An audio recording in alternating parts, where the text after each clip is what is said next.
Olá, amigo, olá, amiga, seja mais uma vez bem-vindo, seja mais uma vez bem-vinda a esse momento especial onde juntos estamos estudando a Palavra de Deus, descobrindo temas para a família. Esta é a Semana da Família, Fortalecidos para Vencer. Fique comigo nos próximos instantes, porque a Palavra de Deus vai falar ao seu coração.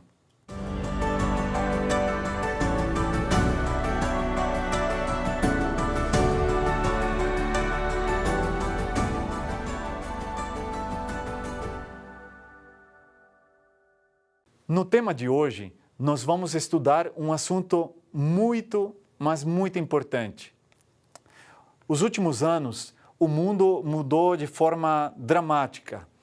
Quando a gente lia nas histórias de antigamente, por exemplo, a guerra que houve no século passado, ou quando estudamos a peste bubônica que aconteceu lá pelo século XIV, não imaginamos que talvez nós viveríamos há tão pouco tempo atrás uma crise sanitária mundial nas proporções que tivemos do coronavírus e ainda estamos vivendo com algumas dessas sequelas. Grandes crises sanitárias ou guerras ou outros episódios que acontecem e que impactam fortemente a sociedade tendem a provocar medo nas pessoas. Medo de morrer, medo de perder um ser querido, medo de ficar doente, medo de perder o emprego, ser demitido porque a empresa tem que fechar, porque já não pode mais continuar com as suas portas abertas, medo de fracassar, medo de não conseguir atingir os nossos objetivos. Enfim, existem muitos medos. E esse é o assunto de hoje e eu quero convidar você para curvar a sua fronte, se você pode curvar a sua fronte e fechar os seus olhos, para fazer comigo essa oração. Pai querido, Senhor, muito obrigado, porque mais uma vez podemos abrir a Tua Palavra. E nesse assunto tão importante que vamos estudar hoje, que significa como ser fortalecidos, a nossa família como pode ser fortalecida contra o medo, queremos, Senhor, encontrar em Ti, Senhor, a segurança e a paz que só Tu podes dar. Portanto, pedimos que o Senhor abençoe a cada pessoa que está assistindo nesse momento. Em nome de Jesus. Amém. Você sabia que existem aquilo que os psicólogos chamam de MARTA? Já ouviu falar essa sigla? Na verdade, não é uma sigla, é um acróstico que a maioria dos psicólogos usam. É o termo MARTA. Isso mesmo, como um nome que a gente pode conhecer alguém, ou até mesmo a Marta da Bíblia. E eles definem esse acróstico Marta como o M sendo medo, o A sendo ansiedade, a letra R sendo raiva, a letra T de tristeza e a letra A de alegria. Cada uma dessas emoções, medo, ansiedade, raiva, tristeza e alegria, os psicólogos dizem que são as emoções mais comuns e são as mais recorrentes em cada um de nós. O medo, por exemplo, eu estou falando aqui com você, todos nós seres humanos, desde que somos pequenos, temos algum tipo de medo, não é mesmo? Algumas pessoas têm medo, por exemplo, de elevador, não conseguem entrar no elevador. Outras pessoas têm medo de lugares abertos, né? Aquilo que chamamos de acrofobia. Outras pessoas têm medo de ficar sozinhos, de terminar a vida sozinhos, e tem alguns termos que são mencionados até pela psicologia, e eu anotei alguns deles aqui. Por exemplo, o medo da morte é chamado de tanatofobia, medo da morte. O medo de escuro em crianças e adultos também é outro tipo de medo. Mas quando nós falamos em medo, normalmente é uma antena que a gente tem ou desenvolve na mente que nos evita sofrimentos. E a grande diferença entre o medo e a ansiedade é que o medo tem um objeto específico. Ou é um lugar aberto, ou é um avião, ou é um elevador, ou é o escuro. Então, o medo ele é gatilhado por um objeto específico e as pessoas tendem a evitar, a fugir desse objeto. A psicologia diz que quando se trata de ansiedade, é um medo generalizado, mas que não pode ser identificado facilmente com um objeto específico. Então, dizemos que a ansiedade é um estado de alerta que a mente provoca diante de alguma situação que a mente considera que pode ser ameaçadora. Então, por exemplo, colocando alguns exemplos, você vai fazer uma entrevista de emprego e você, nos dias anteriores, começa a sentir palpitações mais rápidas, começa a sentir as mãos transpirando, a boca fica seca, se forma um nó no estômago. Todas essas situações são sintomas ali fisiológicos. Quando a gente fala de ansiedade, não estou falando coisa minha, estou falando o que os psicólogos dizem, eu não sou especialista na área, mas pelo que a gente vai lendo, existem três partes, pelo menos, em ansiedade. Falando agora de ansiedade, o componente cognitivo é onde a mente desenvolve alguma situação pela qual a mente mesmo fica ansiosa. E aí pode ser uma prova na faculdade, pode ser o vestibular, pode ser o casamento de um filho, pode ser uma situação de divórcio, sabe? Então, a mente vai desenvolvendo esse componente cognitivo, que tem a ver com as ideias.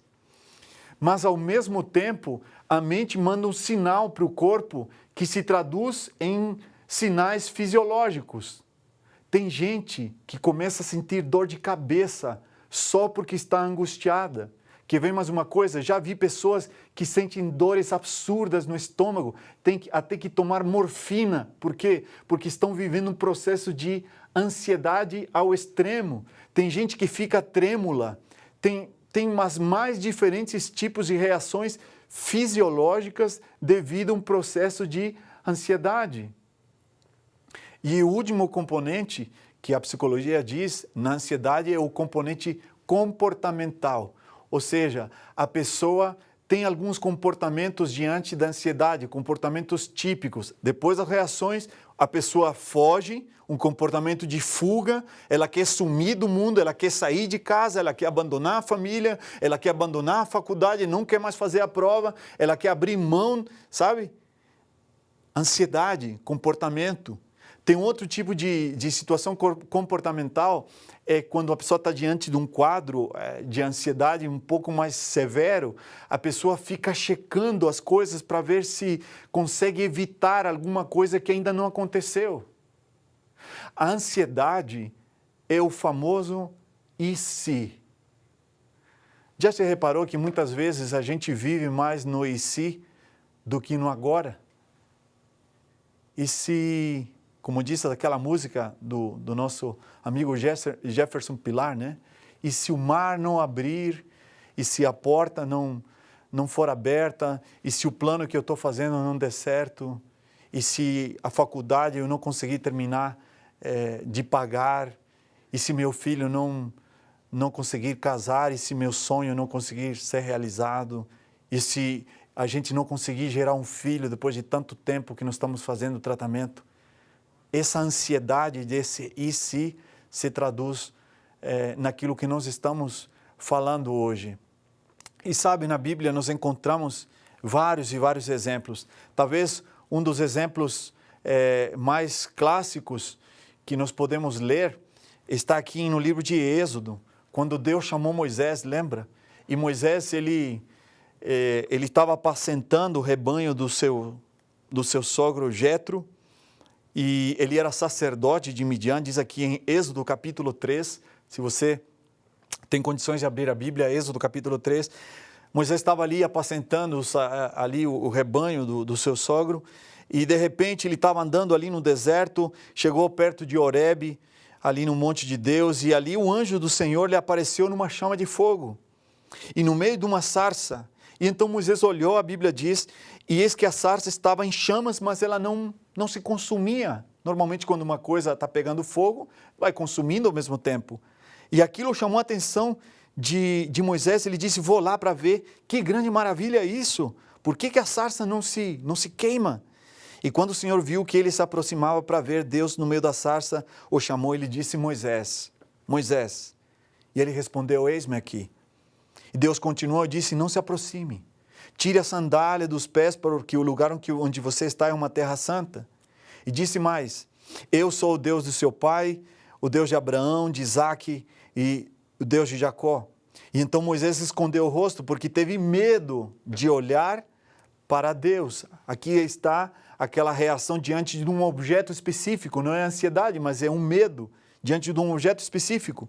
E aí o verso 7 diz: então o Senhor continuou e disse: certamente eu vi a aflição do meu povo que está no Egito, e ouvi o seu clamor por causa dos seus feitores. Eu conheço o sofrimento do meu povo. Por isso eu desci a fim de livrá-lo das mãos dos egípcios e para fazê-lo sair daquela terra e levá-lo para uma terra boa e ampla, terra que mana leite e mel. O lugar do cananeu, do eteu, do amorreu, do ferezeu, do heveu e do jebuseu. Pois o clamor dos filhos de Israel chegou até mim. E também vejo a opressão com que os egípcios os estão oprimindo.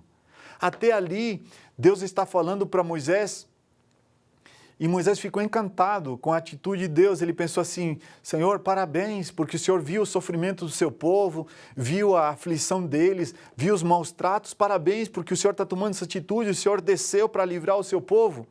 Mas dali para frente vai mudar completamente, porque até aqueles parabéns que Deus merecia, Moisés não imaginava quais eram os planos de Deus. E ele disse, a partir do verso 10, acompanha aqui na Bíblia, diz: agora venha.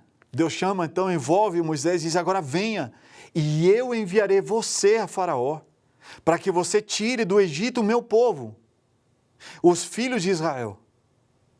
Então Moisés percebeu que o plano de Deus não era só ele, o plano de Deus estava agora envolvendo alguém mais, e esse alguém mais era ele mesmo, o próprio Moisés. E então Moisés pergunta a Deus e diz assim: quem sou eu para ir a Faraó e tirar do Egito os filhos de Israel? E Deus respondeu: eu estarei com você, e esse será o sinal de que eu enviei. Depois que você tiver tirado o povo do Egito, vocês adorarão a Deus nesse monte. E Moisés disse a Deus: eis que quando eu for falar com os filhos de Israel, eles disser: o Deus de seus pais me enviou a vocês, e eles vão me perguntar qual é o nome dele. Então, o que eu vou falar? E Deus disse: eu sou o que sou. E disse mais: assim você dirá aos filhos de Israel: eu sou, me enviou a vocês. Disse ainda mais a Moisés: assim você dirá aos filhos: o Senhor, o Deus de seus pais, o Deus de Abraão, de Isaque, de Jacó, me enviou a vocês. Esse é o meu nome eternamente. E assim eu serei lembrado de geração em geração. Portanto, vá, reúna os líderes, os anciãos de Israel e diga: o Senhor me enviou. Eu prometi tirá-los da aflição do Egito e levá-los para a terra de Canaã. O verso 18 diz: e ouvirão o que você vai dizer, e você irá com os anciãos de Israel ao rei do Egito, e você lhe dirá: o Senhor Deus dos hebreus veio ao nosso encontro. Agora deixe ir aos caminhos do deserto por 3 dias, a fim de oferecer sacrifícios ao Senhor. E a Bíblia vai dizendo que Deus faz um chamado a Moisés. E Moisés começa a se desculpar. Um pouco mais à frente, a Bíblia diz que o próprio Moisés disse para Deus: Senhor, eu não tenho condições de aceitar esse chamado. Eu não tenho condições de aceitar o que o Senhor está me pedindo, porque eu nem mesmo sei falar. Eu não sirvo para isso, eu estou aqui cuidando das ovelhas. Essas ovelhas não são nem minhas. Em outras palavras, Moisés está dizendo para Deus: Senhor, eu tenho medo. Eu tenho medo desse desafio que o Senhor está colocando nas minhas mãos. E ali nós encontramos o capítulo 3 e o capítulo 4, Deus tentando convencer e tentando tirar esse medo do colo de Moisés. Você já sentiu algum medo persistentemente ali dentro da sua casa, dentro do seu lar, dentro da sua família? Quais são os medos que atormentam a sua casa hoje? Tem preocupação ou ansiedade com alguma coisa? Veja o que teria acontecido se Moisés não tivesse enfrentado esse medo e aceitado confiar no Senhor. Provavelmente ele continuaria a apacentar os rebanhos do seu sogro Jetro. Sabe, normalmente Deus se manifesta no desconhecido. E talvez eu estou falando aqui para um pai ou para uma mãe a quem Deus tem colocado novos projetos na sua vida espiritual e você continua a querer viver cuidando dos rebanhos. Continua a querer fazer a rotina que você sempre fez. É interessante que a rotina é a zona de conforto, né? A gente tem medo do desconhecido. E normalmente Deus se manifesta muito mais frequentemente no desconhecido. Se Moisés não tivesse aceitado o convite de Deus a confiar nele, a lançar sobre ele toda a ansiedade, todo o medo, provavelmente ele não teria visto o mar se abrir, nem o pão cair, e nem Moisés estaria hoje onde ele está, no reino dos céus. Sabe, a psicologia e os psicoanalistas e todas as técnicas dessa terra ensinam milhares e milhares de formas para você vencer os seus medos. Mas a forma e a única forma que a Bíblia ensina é aprender a confiar em Deus como se fosse alguém real na sua vida. Esses tempos atrás eu estava indo fazer uma reunião da igreja, estava indo para um compromisso da igreja e no meio da estrada, em direção ao lugar que eu ia, era por volta das 3 horas da tarde, caminhava um andarilho com umas sacolas na mão. E eu passei bem rápido no carro onde eu estava dirigindo, estava sozinho, passei bem rápido e no rabiscar do olho eu vi que esse homem se voltou para a estrada e pediu carona. Eu fiquei pensando na história daquele sacerdote, do samaritano, que estava tão envolvido com o compromisso que ele tinha na igreja, que não foi capaz de curar o ferido que estava na beira da estrada. E eu continuei ao meu caminho, mas aquela imagem daquele senhor, parecia um senhor de idade, carregando as suas sacolas, ficou na minha mente nos próximos quilômetros. E Deus falando comigo, você é como aquele da parábola, não é? Está indo atender um compromisso da igreja, mas não é capaz de parar e dar uma ajuda, talvez alguém que está precisando. Aquilo ficou na minha mente e eu fui andando nos próximos quilômetros e passei o primeiro retorno, eu devo ter andado mais uns 10 minutos com aquilo na mente. Quando andei nos próximos 10 minutos, eu cheguei na próxima estação de pedágio, na próxima praça de pedágio. E aquilo não saía da minha cabeça. Então peguei e eu falei assim, eu vou retornar. E tinha assim um espaço entre os cones ali de umas placas e eu peguei e retornei. Andei mais 10 minutos de volta e ali estava aquele andarilho com sua sacola subindo aquele morro, naquela estrada, naquela BR. Eu baixei o vidro, do outro lado era uma pista dupla e eu perguntei, o senhor está indo para onde? E ele me disse, estou indo para tal cidade. Eu disse, não é possível. Essa cidade que ele está falando está a mais de 250 quilômetros daqui. Então eu disse, olha, me espere aí, eu vou contornar, eu vou retornar e já chego aí. O próximo retorno estava a quase 15 quilômetros. Eu olhava para o relógio, olhava para o compromisso que eu tinha, eu disse, não tem problema. E eu fui. O compromisso era no dia seguinte, então só haveria de me atrasar para chegar e descansar talvez um pouco menos. E fui, quando dei a volta, cheguei onde ele estava e eu disse, o senhor está indo para lá mesmo? Ele disse, estou indo para lá. Ele disse, pois então, pode colocar as suas sacolas no banco de trás. Eu peguei, abri as portas, colocou as sacolas e ele se assentou do meu lado. Ele com a sua máscara, eu com a minha máscara. Essa história não tem muito tempo. E nós começamos a conversar. Descobri que ele tinha praticamente a minha idade e que ele fazia aniversário 2 dias antes do meu aniversário, no mês de julho. E comecei a perguntar algumas coisas. E ele me falou da sua família, de um grande desapontamento que havia tido no casamento. E a partir desse desapontamento, há 9 anos, ele morava na beira das estradas. E eu fiquei pensando, eu levei durante 250 quilômetros conversando, e eu falei para ele, onde o senhor vai dormir essa noite? Ele disse, quando eu chegar nessa cidade que o senhor está indo, eu vou procurar um posto de gasolina e eu vou me estender ali em algum canto para dormir. Eu fiquei com vontade, disse, olha, por que o senhor não volta para sua casa? Volte para sua família. Tudo bem o que aconteceu com sua ex-esposa, ela já tem uma outra pessoa, uma outra família, mas você ainda tem filhos, você pode voltar, eu pago a sua passagem e volte para sua casa. Ele disse assim, não, eu ainda vou ficar mais um tempo por aqui.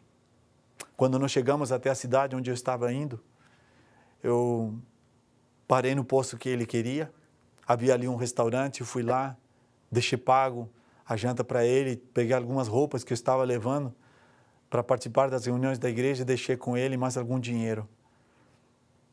E eu fiz uma oração e me despedi dele. Aquele dia e durante as noites seguintes, durante muito tempo, lembrei desse senhor.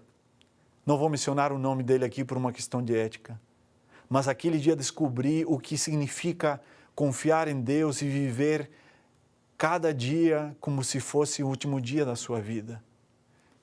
Sabe, às vezes ficamos tão preocupados, e se isso não acontecer, e se o trabalho não der certo, e se eu não tiver aquele dinheiro para pagar aquela conta, mas aquele senhor só estava preocupado com a comida que ele iria comer naquele final de dia e o lugar onde ele iria dormir. Confiar em Deus como um amigo é não ter ansiedade pelo dia da manhã porque Ele tem cuidado de nós. Confiar em Deus como um amigo é saber que aquele que cuida dos lírios do campo, que alimenta os pássaros do céu, Ele alimenta a minha família, alimenta os meus filhos, Ele me dá as condições de poder viver e ter uma vida digna. Confiar em Deus é vencer o medo, é vencer a ansiedade, é vencer a tristeza, é abandonar a raiva, a amargura e passar a experimentar uma alegria que é permanente. Uma alegria que não vem porque você comprou o último telefone. Uma alegria que não vem porque você conseguiu mudar de emprego. Uma alegria que não vem da última roupa que você conseguiu comprar, mas uma alegria de ter a Jesus, o Salvador da sua vida, morando dentro da sua casa, morando dentro da vida dos seus filhos, morando dentro da vida da sua esposa, morando dentro da sua vida.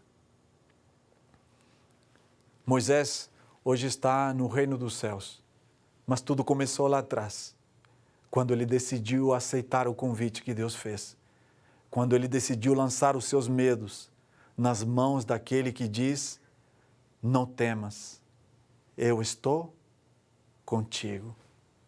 Essa mesma frase Deus diz para você, e eu pergunto, você gostaria de lançar sobre Jesus todas as suas ansiedades? Gostaria de lançar sobre Cristo todos os seus medos? Se esse é seu desejo verdadeiro no seu coração, feche seus olhos, se você puder fechar, e faça comigo essa oração. Senhor Jesus, obrigado porque em Ti encontramos amparo. Obrigado porque em Ti encontramos segurança e porque em Ti encontramos paz. Ajuda-nos, Senhor, a cada dia a lançar todas as nossas ansiedades no Teu colo, Senhor, de a saber e a ter certeza que o Senhor cuida de cada um dos seus filhos. Abençoa esse pai, abençoa essa mãe, abençoa seus filhos que estão assistindo esse programa agora, que a cada dia nós possamos ouvir da Tua boca, Senhor, não temas, porque eu estou contigo. Muito obrigado, Senhor, por essa certeza, em nome de Jesus. Amém.